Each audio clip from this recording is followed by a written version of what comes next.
Cola बाजार में फिज कभी कम नहीं होता। भारत कोल्ड ड्रिंक्स की सभी बड़ी कंपनियों के लिए काफी अहम बाजार है। कोका कोला और पेप्सी का इस बाजार पर दबदबा है और अब अपना देसी प्लेयर पार्ले एग्रो भी 20 साल बाद फिजी कोला के बाजार में कूद पड़ा है। एक नजर डालते हैं कि क्या क्या हुआ पिछले दिनों कोला बाजार में और देखते हैं क्या रणनीति तैयार की है पार्ले एग्रो ने अपने नए कॉफी क्यूबा के लिए। कोका कोला को देश में 20 साल पूरे हो गए हैं। देश के कोल्ड ड्रिंक बाजार का आज ये ब्रांड सरताज है। पिछले दिनों ब्रांड ने अपने मैनेजमेंट में काफी बदलाव किए और ये किए गए 2020 के कोका कोला के विजन को पूरा करने के लिए। ब्रांड भारत को लेकर काफी उत्साहित है। सुबंता दत्ता को कंपनी के बॉटलिंग ऑपरेशंस का वीपी बना दिया गया है। ये अपने सबसे बड़े bottling partner Hindustan Coca Cola के साथ वॉल्यूम्स के टारगेट पर काम करेंगे और ज्यादा से ज्यादा फायदा दिलाने की कोशिश में जुटेंगे। इसके अलावा देवव्रता मुखर्जी को अब वीपी मार्केटिंग और कमर्शियल बना दिया गया है। कोका कोला देश को अपने लिए 5वां सबसे बड़ा बाजार बनाना चाहती है और इसके तहत ये बदलाव किए गए हैं। पिछले दिनों ब्रांड ने थम्स अप 10 रुपए की और कोक 8 रुपए की कर दी थी और इसका जमकर प्रचार भी किया था। इससे ब्रांड को काफी फायदा भी हुआ। दूसरी तरफ पेप्सी ने पिछले दिनों संजीव चड्ढा को एशिया, वेस्ट एशिया और अफ्रीका का सीईओ बनाया और इनका उद्देश्य रहेगा पेप्सिको के पूरे रेवेन्यू में इन रीजन्स के 90 देशों का शेयर बढ़ाना, जो फिलहाल सिर्फ 10% है।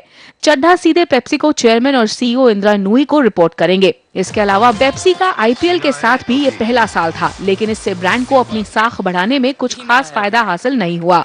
प्राइस वॉर के चलते पेप्सी की कीमत भी 8 रुपए की गई। फिलहाल देश के बाजार में कोक का मार्केट शेयर 56% और पेप्सी का सिर्फ 34% है। और अब देश में इस बाजार के पहले प्लेयर ने एक बार फिर कोला बाजार में कदम रखा है। पार्ले एग्रो के एमडी प्रकाश चौहान के लिए मानो जिंदगी एक पूरा चक्कर काटकर वापस वहीं खड़ी हो गई है जहां 20 साल पहले थी। वो कार्बोनेटेड ड्रिंक्स की कैटेगरी में एक बार फिर उतर गए हैं कैफे क्यूबा के साथ और आज उनकी कंपनी की बेवरेज प्रोडक्शन वॉल्यूम फिर से 80 करोड़ लीटर हो गई है, जो 20 साल पहले थी जब उन्होंने अपने iconic brands Thums Up, Limca, Gold Spot और सिट्रा को कोका कोला को बेच दिया था। पिछले 20 साल में पार्ले एग्रो ने 2000 करोड़ का bottle water, fruit based drinks और हेल्दी स्नैक्स का बिजनेस खड़ा कर लिया है, लेकिन प्रकाश चौहान को इसमें हमेशा एक कमी खली। 67 साल की उम्र में उनके चेहरे पर रौनक आ गई है जब उनका ड्रीम प्रोजेक्ट लॉन्च हो रहा है। कैफे क्यूबा को वो 1000 करोड़ का ब्रांड बनाना चाहते हैं अगले 12 से 18 महीने में। इतने तगड़े कंपटीशन के बीच क्या रणनीति अपनाने वाले हैं प्रकाश चौहान, ये जानने की कोशिश की हमारी संवाददाता शिबानी खरत ने। लिम्का, थम्स अप जैसे आइकॉनिक ब्रांड्स बनाने वाली पार्ले एग्रो अगले साल मार्केट में अपना coffee flavoured carbonated drink cafe Cuba launch करने वाली है। इसी बारे में हमारे साथ बात कर रहे हैं पार्ले एग्रो के प्रकाश चौहान। प्रकाश, वेलकम टू ब्रांड बाजार। इतने सालों बाद आपने फिज मार्केट में एंट्री ली, तो इसकी क्या वजह थी? एक सपना था जिसमें एक नया प्रोडक्ट बनाने के लिए जिसका personality character would be stronger than Thums Up. Cola तो ऑलरेडी बना चुके हैं, तो नया फ्लेवर का सोचा। नया फ्लेवर में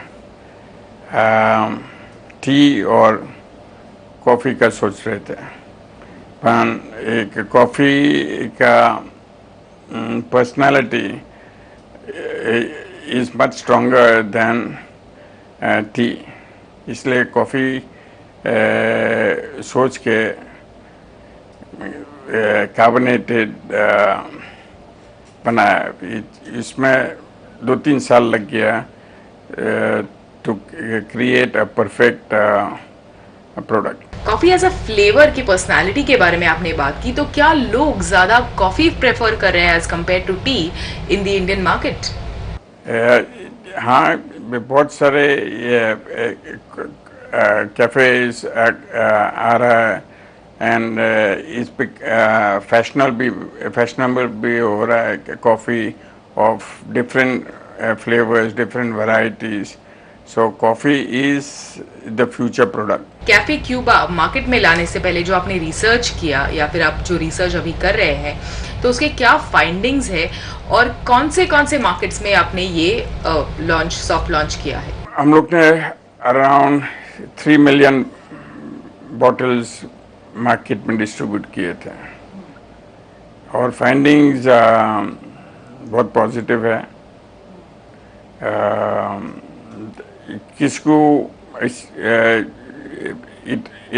there was nobody who did not like it. आपके सब पुराने ब्रांड जैसे लिम्का या फिर थम्स अप आइकॉनिक ब्रांड्स रहे हैं, तो इस ब्रांड को उस आइकॉनिक स्टेचर पर पहुंचाने के लिए आपकी क्या स्ट्रैटेजी होगी? सेम स्ट्रेटेजी जो थम्स अप में यूज किया, लिम्का में यूज किया। हाँ, वो सक्सेस स्टोरी है वही फॉलो कर रहे हैं। पहले जैसे कोलास बहुत पॉपुलर हुआ करते थे, तो क्या ओवर द इयर्स कंज्यूमर्स का प्रेफरेंस बदल रहा है from colas to other flavours of drinks? Consumer are always looking for options, and this is why instead of ये कोला ऑरेंज लेमन करने बदले वे कॉफ़ी सोचा है कि कंज्यूमर को और एक एडिशनल ऑप्शन मिले। Thank you for speaking to us. Thank you. Brand बाजार में वक्त है एक छोटे से ब्रेक का और आगे देखेंगे लॉरियल के एक्विजिशन के बाद कैसे और निखरेगी शेरल्स की रौनक।